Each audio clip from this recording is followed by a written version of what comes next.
भारत सच में बहुत भव्य दिखता है, बहुत बड़ा दिखता है। जितना हम मैप पे देखते हैं उससे कहीं ज्यादा बड़ा। बाहर से कोई सीमा रेखा नहीं दिखाई देती, कोई बॉर्डर नहीं दिखाई देता। अभी आपसे बात करते वक्त मैंने अपने पैरों को बांध रखा है, नहीं तो मैं ऊपर चला जाऊंगा। आपको तो पृथ्वी माता की परिक्रमा का सौभाग्य मिला है। अभी आप पृथ्वी के किस भाग के ऊपर से गुजर रहे होंगे?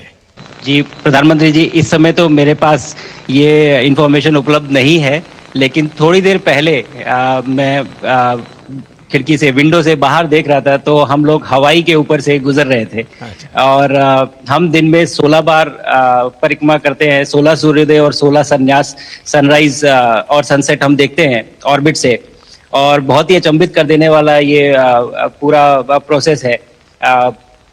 इस परिक्रमा में, इस तेज गति में, जिस हम इस समय करीब 28,000 किलोमीटर प्रति घंटे की रफ्तार से चल रहे हैं आपसे बात करते वक्त, और ये गति पता नहीं चलती क्योंकि हम तो अंदर हैं, लेकिन कहीं ना कहीं ये गति जरूर दिखाती है कि हमारा देश कितनी गति से आगे बढ़ रहा है इस समय, कि हम यहाँ पहुंचे हैं और अब यहाँ से और आगे जाना है। अच्छा शुभ, अंतरिक्ष की विशालता देखकर सबसे पहला विचार क्या है आपको?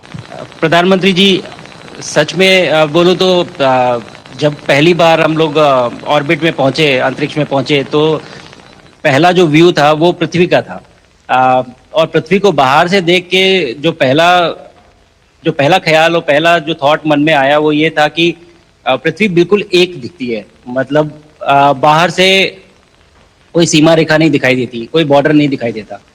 और दूसरी चीज जो बहुत नोटिसेबल थी, जब पहली बार भारत को देखा, तो हम मैप पे पढ़ते हैं भारत को, हम देखते हैं बाकी देशों का आकार कितना बड़ा है, हमारा आकार कैसा है, वो मैप पे देखते हैं, लेकिन वो सही नहीं होता क्योंकि वो एक हम 3D ऑब्जेक्ट को 2D यानी पेपर पे हम उतारते हैं। भारत सच में बहुत भव्य दिखता है, बहुत बड़ा दिखता है। जितना हम मैप पे देखते हैं उससे कहीं ज्यादा बड़ा। और जो वननेस की फीलिंग है, पृथ्वी की वननेस की फीलिंग है, जो हमारा भी मोटो है कि अनेकता में एकता, वो बिल्कुल उसका महत्व ऐसा समझ में आता है बाहर से देखने में कि लगता है कि कोई बॉर्डर एग्जिस्ट ही नहीं करता, कोई राज्य नहीं एग्जिस्ट करता, कंट्रीज नहीं एग्जिस्ट करती। फाइनली हम सब ह्यूमैनिटी का पार्ट है और अर्थ हमारा एक घर है और हम सब के सब उसके सिटीजन्स हैं। अभी आपसे बात करते वक्त मैंने अपने पैरों को बांध रखा है, नहीं तो मैं ऊपर चला जाऊंगा।